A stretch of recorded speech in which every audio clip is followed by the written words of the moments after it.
Stand ready for my arrival, worm.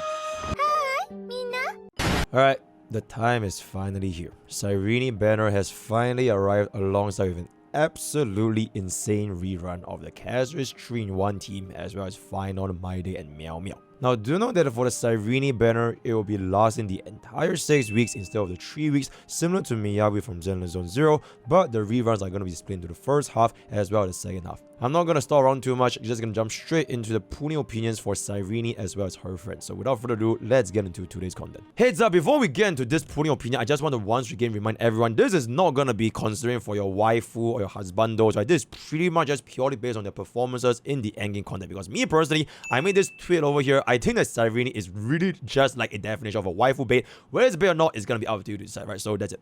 Now, I personally do think that this patch has one of the most difficult pooling decisions a lot of players will face in playing HSR, especially for those who have skipped Hyacine, and I saw a lot of chatters asking a ton of questions regarding who should they be pooling at what respective costs and investments. Frankly speaking, there isn't really an all-size-fits-all answer, because the part 1 reruns are really so good, especially for those investing in Castorice, leaving only a single patch of breather before version 4 officially begins next year. So let's just jump straight into Cyrene herself. Now, do know that her early access server is going to be coming out this Wednesday, so at the time of this recording, I'm going to be working non-stop off stream just to get you guys the one of the most comprehensive early access kits in my entire career.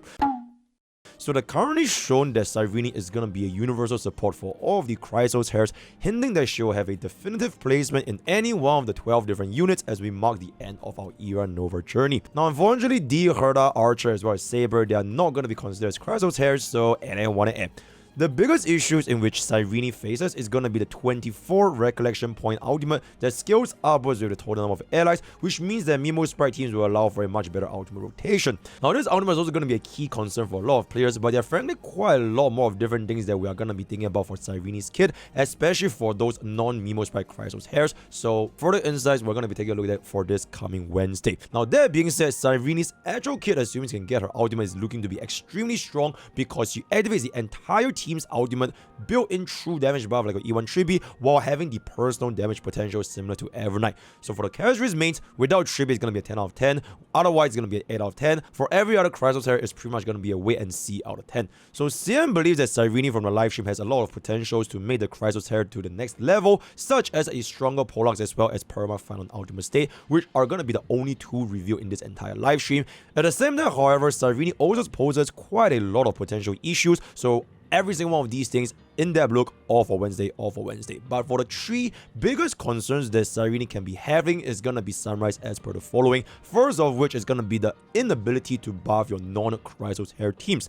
It is heavily hinted that for Cyrene, her synergy is greatly tied with the Chrysos hairs, almost like an exclusive support for this entire story 3. Version 3 cinema. Which means that non-Chrysos hair units are ultimately no longer going to be considered in her team building. So aside from her lesser synergy version 1 as well as obviously version 2 team comps, there is a massive concern on how well Cyrene will scale into version 4 as well as all future versions. And in the future, when the Chrysos hairs are no longer going to be updated, since we are pretty much only going to be here for Amphorius. So even if there's going to be a possibility, which is going to be very unlikely, that we revisit Amphorius, similar to how we revisit Pentagon in this current version, the odds of adding even more Chrysos hairs unidentified to us is extremely unlikely, meaning that Cyrene's future team building potential can pretty much be kind of restrictive as she scales with only the Chrysos hairs as a whole. The second biggest concern is pretty much going to be her 24 recollection ultimate, as you can see from the live stream, where even the devs activated her idlers in order to have more recollection stacks on arrival. So for her rotation, it's going to be another major concern, especially for all the Chrysos hairs that cannot have as many recollection generation for Cyrene to activate her ultimate in due time. As we all know by now in Honkai Star Wars endgame content, the very first action is usually the most important action to get most if not all of your buffs ready, so by your next action, you can start dealing all of your damage, with an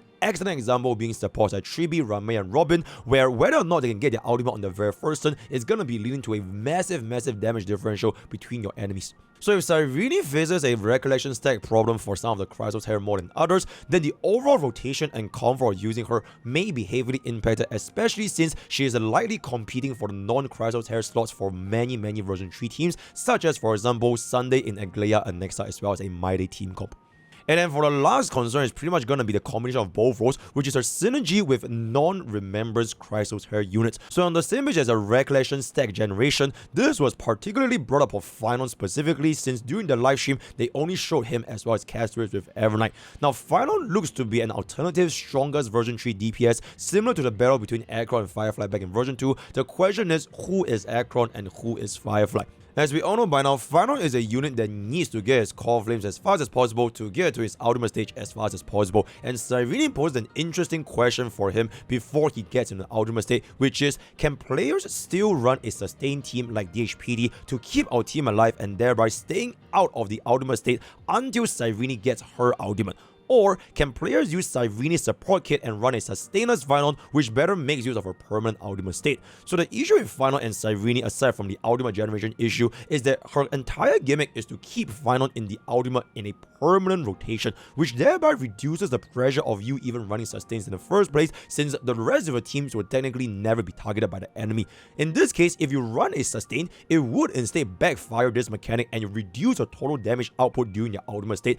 But on the flip side, if you don't run a sustain and then your team can stay alive during this time when we're charging for Cyrene's ultimate, what happens if we eventually get into the ultimate state and just deal way less damage? And even so, can he even remain in the ultimate state, especially against high target scenarios such as Anomaly Arbitration? And at the end of everything of these three main issues, we do have one last thing, and that is gonna be the opportunity cost. And above all for everything, is Cyrene gonna be worth the cost investment as a replacement to likely Sunday, or would it be better off to just get yourself the E2 Phainon? Now the same thing can also be said for Castorice, which is, would it be better to replace Tribbie or just straight up get yourself the E2 Castorice or even E1 Tribbie? Because at the end of the day, team building in the Honkai style is pretty much limited to 4 units period, and Cyrene's performance needs to be strong enough to justify pulling for roughly, maybe at worst come to worst, 160 pulls without Light Cone and Idolence. And at that point, her two biggest competitions between Tribbie and Sunday is gonna be most likely determining if she can replace either one of them. Now we do have more attention on Tribbie, which can be seen from all of the Cyrene memes you can see back in the Cyrene situation explained. And at the end of the day, a player who already pulled for Tribbie as well as Sunday isn't going to be choosing them versus Cyrene. It's going to be choosing between their vertical investments and a baseline Cyrene, because strategies spent are never going to come back, right? You can't just say, okay, I pull for Tribbie today, I refund Tribbie and I get myself a Cyrene. Doesn't work that way. So if you really pull for all these supports and you want to see, okay, do I get for even more vertical investments, or do I pull for Cyrene, but in turn it's going to essentially waste the amount of strategies that I've pulled for Tribbie on Sunday, especially with version 4 already in the horizon. So at the end of the day, we do have quite a lot of mysteries about speculations, so look for, as we'll see way more in the upcoming Wednesday early access review, right? So that's that. And then talking about the rerun banners, first of all, check out this video over here where I discuss the overall sentiments of what the first half of rerun entails, since there is likely most players concerned between Cyrene as well as the premium Castorice team. So to list down the key points for both banners, you can consider the following. The first half is pretty much exclusively for Castorice mains. Hyacine is going to be way more important for E2 Castorice, assuming you have neither. If you do not have Tribbie, then getting Cyrene is going to be quite nice over here. If you do not have any Signature Light Cones, then consider saving both your Signature Light Cone costs to get yourself the Hyacine as well as an E2 Castorice or even an E2 Cyrene. So ideally, you pull for Evernight before our banner went away, because unfortunately we can't pull for Evernight over here. But if you do have Evernight without Castorice, you could even consider skipping Castorice as a whole and just run main DPS Evernight with RMC, though RMC may eventually pivot to the version 4 MC. Otherwise, Castorice does have our current strongest DPS archetype as well as Idolence in the entire team, followed by Hyacine herself. If you already own a Tribbie, then it will be a competition between E1 Tribbie's vertical investment or an E0 Cyrene, which at that point, it will depend if you are using your Tribbie in your second team. So if you are going to be able to pivot your Tribbie into the second team, then yes, Cyrene can replace her and it opens up your team building options a lot more. So other than the Castorice teams, getting Hyacine and Tribbie on your account will ultimately depend on the teams they're going to be using them with. Considering the arrival of version 4 in less than 3 months after Dahlia as well as the free DHPT, chances are you're getting a lot more mileage on the brand new archetype, since you've already survived version 3 this long without a wheelchair team comp, especially with the potential shifting environments. On top of that, the sustain for DHPT so far has been very comfortable in all of our endgame content, maybe minus Anomaly Arbitration, and Tribbie's use case can still be seen quite nicely. But that being said, if the environment is going to be changing, maybe another generalized version 4 support is going to be coming along the way. Other than that, that's pretty much going to be the overall summary for the first half. For the second second half banners, Mydei is almost a pretty much no-go since he's already going to be directly competing with Castorice for HP scaling DPS, and unfortunately, he is going to be outskilled. Between Phainon and Cipher, one is an R-type by himself, while the other is going to be a side-grade support to mainly version 2 Aggron as well as Phainon, or some niche scenarios such as Steel Wolf as well as Archer combo. Now for Phainon mains, you should have definitely gotten yourself the Saridra, and from there, they can consider either an E2 Phainon for the strongest Phainon vertical investment, similar to E2 Castorice, but I would say even more important. And as to whether Phainon mains can even run Cyrene in the first place, once again, we have received is going to be possible by Wednesday.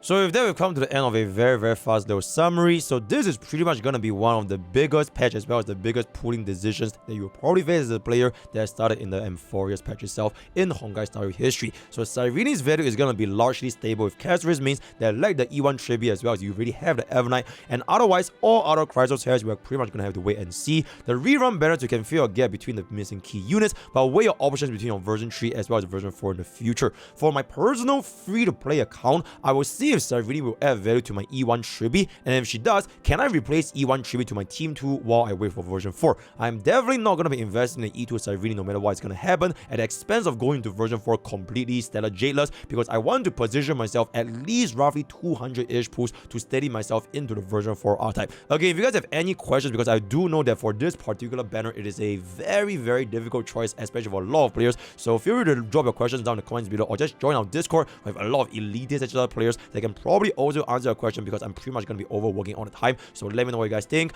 All the best for Gacha, but what over there is going to be biblical levels of join Discord, join Discord, all the best for Gacha, use code for the games up. See you guys next time.